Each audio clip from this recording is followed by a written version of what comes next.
Hey, what's up everyone? I am Staff Sergeant Roy Nanku. I work at the Maintenance Operations Section at 2nd Maintenance Battalion. I also volunteer my time to be a creative designer as well as a workshop facilitator for the Centers for Adaptive Warfighting.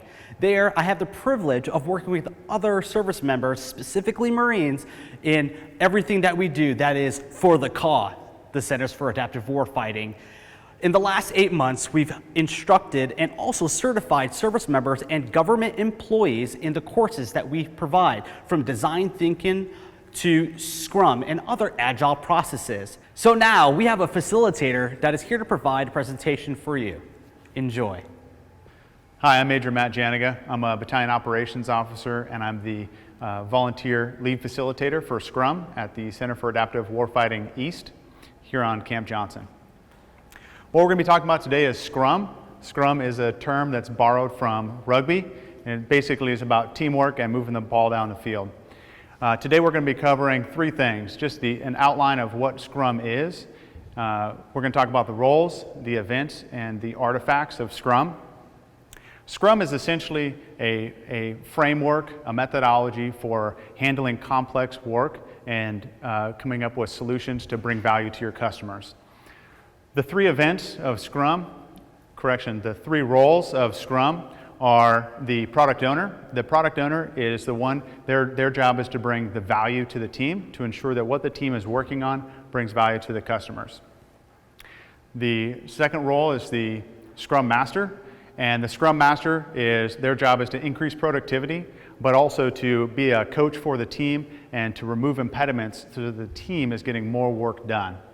And third, the team members, which is the team itself. They are self-selecting and they are self-organizing, but their job is the ones to actually do the work. Now, the product owner and the Scrum Master can be a part of the team, but preferably they're not. The next thing we're going to talk about are the 5 events. You could think of these just like the battle rhythm that we have in the Marine Corps. Essentially what you have is, you have the sprint itself, which is 1 to 4 weeks. Oftentimes, military units find that a 1-week sprint makes sense. It doesn't have to be Monday through Friday. Just figure out which works best for you for your battle rhythm. But then throughout the week, you start the sprint off with what's called a sprint plan, which is where you determine what things you're going to do during that sprint. And the team agrees to doing all of that work in that cycle. The next event is the daily Scrum. You could think of this just like a daily stand-up meeting. This is a 15-minute meeting where the team comes together. They talk about what they did for the previous 24 hours, what they plan to do over the next 24 hours, and they identify any impediments that need to be removed to get the work done. The next event is the sprint review, which takes place at the end of the sprint. And during the sprint review, that's when if you can bring in your customers, but ultimately that's where you just review the work that needs to be, the work that got done, and whether that work met the criteria as set out by the product owner.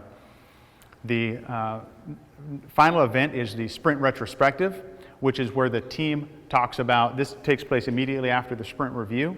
At the end of the sprint, and that's where the team talks about team internal, what things could they do to improve the way that they're working together to improve the team for the next sprint, and oftentimes we'll identify things that they'll tackle for the next sprint. Another event that's not actually an official event is called backlog refinement. A lot of teams find it useful to do backlog refinement as a part of either sprint planning in the very beginning of the sprint or possibly at the end during sprint review as they refine the backlog to determine what they want to do. The 3 artifacts for Scrum, this is where I'll reference the board behind me. This is essentially like a to-do list except for visually portrayed. So the 3 artifacts are the backlog. This is your product backlog made up of things that the team needs to do.